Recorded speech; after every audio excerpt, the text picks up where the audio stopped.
Selamat datang di video kuliah TK2103 Termodinamika Teknik Kimia bersama saya Anggi Traksajati dengan topik termodinamika proses dengan aliran. Capaian dari video singkat ini, mahasiswa memahami perhitungan raca massa dan energi dalam aliran fluida ditinjau dari aspek termodinamika, dan yang kedua, mahasiswa memahami secara umum proses ekspansi dan kompresi. Jika sistem melibatkan suatu aliran fluida, maka kita dapat dengan yakin mengatakan sistem itu adalah sistem terbuka. Sesuai dengan ilustrasi sederhana di sini, sistem misalnya dibatasi sebagai kontrol volume, bentuknya bisa real ataupun imajinatif. Di sini ada aliran masuk, misalnya datang dengan tekanan 1 atau P1, datang dengan volume 1, energi internal 1, dan entalpi 1. Misalnya dengan kecepatan U1, dan keluar dari sistem dengan kecepatan U2, dengan volume 2, dengan energi internal 2, dan entalpi 2, dan memiliki tekanan sebesar P2. Kemudian dalam sistem tersebut ada kalor yang bisa masuk atau keluar, kalau panahnya seperti ini misalnya masuk, dan ada kerja yang juga dalam ini contohnya masuk. Secara sederhana, maka neraca energinya dapat dinyatakan sebagai aliran tunak atau steady state sebagai M dikalikan delta H plus setengah delta U kuadrat plus G delta Z sama dengan net dari kalor ditambahkan net dari kerja pada sistem tersebut. Delta di sini menyatakan selisih dari kondisi keluar dikurangi kondisi masuk.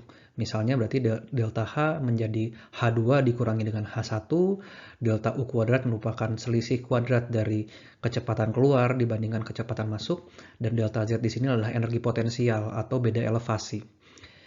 Kemudian Q sekali lagi adalah netnya, Q in dikurangi Q out.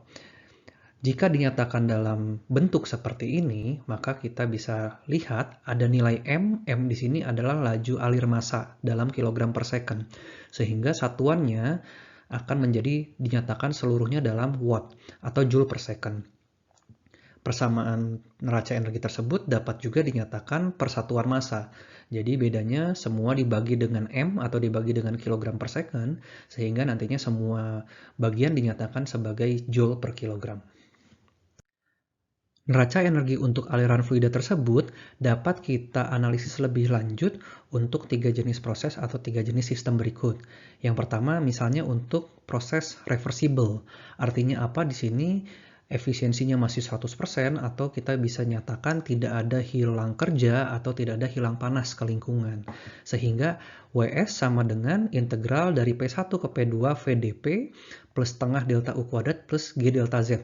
Artinya apa? Di sini jika kita memberikan kerja ke dalam sistem, misalnya kita memberikan atau menyuplai listrik ke pompa atau ke kompresor, energi tersebut akan digunakan untuk apa? Yang pertama bisa untuk menaikkan tekanan, bisa menaikkan dari P1 naik ke P2. Misalnya kita butuh mengalirkan dari tangki atmosferik 1 bar ke alat yang operasinya 5 bar atau 10 bar. Bisa disediakan dari pompa atau kompresor tersebut. Bisa juga digunakan untuk menaikkan U dari U1, U masuk naik ke U2 atau U keluar, energi kinetiknya yang naik. Atau bisa digunakan untuk menaikkan energi potensial dari Z1 ke Z2, misalnya awalnya cairannya ada di dasar, harus naik ke alat yang disimpan di 10 meter di atas permukaan tersebut. Tidak ada energi dari pompa atau dari kompresor tersebut yang dibuang ke lingkungan. Nah, perbedaannya untuk proses yang kedua atau proses irreversible, di sini sekarang kita memiliki gesekan antara elemen fluida dan gesekan antara fluida dengan permukaan pipa. Sehingga perbedaannya apa? Perbedaannya di sini, persamaannya kita perlu menambahkan plus F di ujung kanan. F di sini apa? Adalah gaya geseknya. Misalnya gaya gesek di pipa, gaya gesek di valve atau di kerangan, gaya gesek di fitting seperti elbow, T, dan lain-lain yang dibahas lebih lanjut di kuliah mekanika fluida. Misalnya gaya gesek ini dihitung menggunakan Moody chart gitu ya, atau misalnya fanning factor, itu dibahas di kuliah mekanika fluida. Jadi mudahnya untuk proses irreversible itu kerja yang diberikan ke dalam sistem digunakan juga untuk mengkompensasi gaya gesek yang hilang gitu ya sepanjang pipa tersebut. Dan untuk sistem ketiga di sini sistem yang tidak melibatkan kerja atau tidak melibatkan gesekan. Jadi perbedaannya apa dibanding sebelumnya? Karena tidak ada gesekan, maka kita tidak punya lagi unsur F besarnya di persamaan neraca energinya. Karena tidak ada kerja, tidak ada supply dalam bentuk kompresor atau dalam bentuk pompa, artinya tidak ada W masuk ke dalam sistem tersebut. Sehingga menjadi persamaan Bernoulli yang paling sederhana. Kemudian saya lanjutkan, kita akan membahas proses ekspansi. Proses ekspansi itu secara umum dijumpai ketika kita memiliki penurunan tekanan disertai pelepasan kerja. Ekspansi gas dapat terjadi misalnya di turbin atau di expander, walaupun juga akan ada contoh-contoh lainnya yang dibahas lebih lanjut.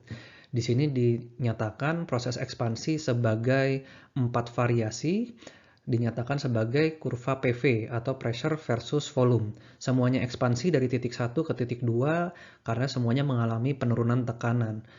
Walaupun sama-sama penurunan tekanan, tetapi titik akhirnya berbeda. Temperatur akhirnya bisa berbeda, kandungan energinya bisa berbeda, dan tentunya kerja yang dihasilkannya pun bisa berbeda. Contohnya yang A di sini adalah ekspansi adiabatik reversible, contohnya isentropik gitu ya. Ini kasus misalnya untuk turbin ideal ada ekspansi isentropik. Isentropik artinya apa? Delta S1 sama dengan delta S2. Dan nanti akan diiringi dengan kerja yang dihasilkan. Kemudian yang B adalah adiabatik tak reversible. Jadi ini sudah untuk misalnya turbin yang nyata. Masih adiabatik tapi tidak reversible karena adanya misalnya hilang panas sehingga ada unsur efisiensi di sini. Efisiensinya tidak lagi 100%. Kerja yang dihasilkan jadi tidak sebesar kerja dibandingkan ekspansi adiabatik yang reversible.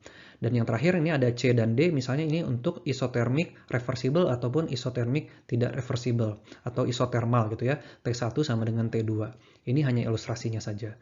Pada prakteknya alat-alat yang digunakan untuk ekspansi, tadi pertama ada turbo expander dan turbin menghasilkan kerja karena ekspansinya secara isentropi, S1 sama dengan S2. Sedangkan ada juga kasus-kasus lain di mana ekspansinya itu tidak menghasilkan kerja, yaitu yang berlangsung dalam valve atau throttle gitu ya, throttling. Mengapa? Karena di sini yang konstan adalah entalpinya atau proses isentalpi, H1 sama dengan H2. Perhitungan kerja yang dihasilkan untuk proses ekspansi ini secara sederhana dapat dihitung dengan rumus M dikalikan dengan delta H, di mana M-nya adalah laju alir masanya, delta H adalah H di aliran keluar ekspansi dikurangi dengan H atau entalpi di aliran masuk ekspansi tersebut.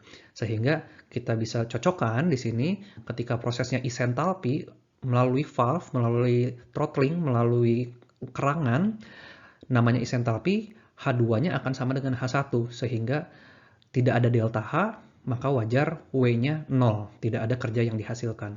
Beda halnya dengan proses isentropi, S-nya yang konstan tapi pasti akan ada perubahan H sehingga akan ada kerja yang dihasilkan. Kemudian, jika kita sudah mempertimbangkan adanya efisiensi, kerjanya yang menjadi tidak reversible, efisiensi itu dalam kasus ekspansi adalah W dibagi dengan W isentropik. Jadi W yang atas ini adalah kerja nyata yang dihasilkan, yang nilainya pasti lebih kecil dari W ideal secara isentropik. Makanya efisiensi itu nilainya akan kurang dari 1. Misalnya efisiensi suatu turbin bernilai 75%. Artinya apa? Dia hanya bisa menghasilkan 0,75 dari kerja ideal yang dihasilkan jika turbin bekerja secara isentropi reversible. Kemudian variasi yang kedua adalah proses kompresi. Kompresi adalah kenaikan tekanan yang membutuhkan kerja. Jadi seakan-akan kebalikan dari ekspansi tersebut. Untuk sistem tertutup, kerja dimasukkan dengan cara perubahan volume, misalnya pada piston. Untuk sistem terbuka, kerja dimasukkan dengan perubahan tekanan atau poros, misalnya pompa untuk cairan, adiabatik non-reversible, atau kompresor untuk gas, adiabatik atau polytropic non-reversible. Ilustrasinya bisa kita lihat pada PV diagram ini, W untuk kompresi adiabatik dari titik 1 ke titik 3 ke titik 2 akan lebih besar dibandingkan W untuk kompresi isotermal yang langsung dari 1 ke 2. Mengapa? Karena W itu adalah integral PDV sehingga akan sebanding dengan luas area di bawah kurva isotermal dan adiabatik ini. Jadi dalam proses kompresi membutuhkan kerja. pompa dengan kompresor tidak akan bekerja jika tidak dihubungkan misalnya dengan listrik. Mengapa? Karena listrik yang menyediakan kerja sumber energi tersebut.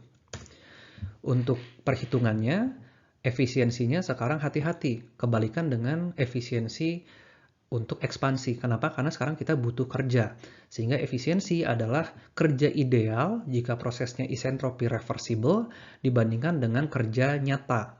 Artinya jika pompa atau kompresor dinyatakan misalnya efisiensinya 75%. Artinya apa? Dari 100% energi yang masuk dari listrik tersebut, hanya 75% yang digunakan untuk meningkatkan kerja atau energi si fluida tersebut gitu ya. Jadi sekarang W ideal dibagikan dengan W nyata, itulah yang menjadi nilai efisiensinya. Untuk perhitungan W isentropi bisa dihitung menggunakan dua formula yang ada di kanan bawah ini.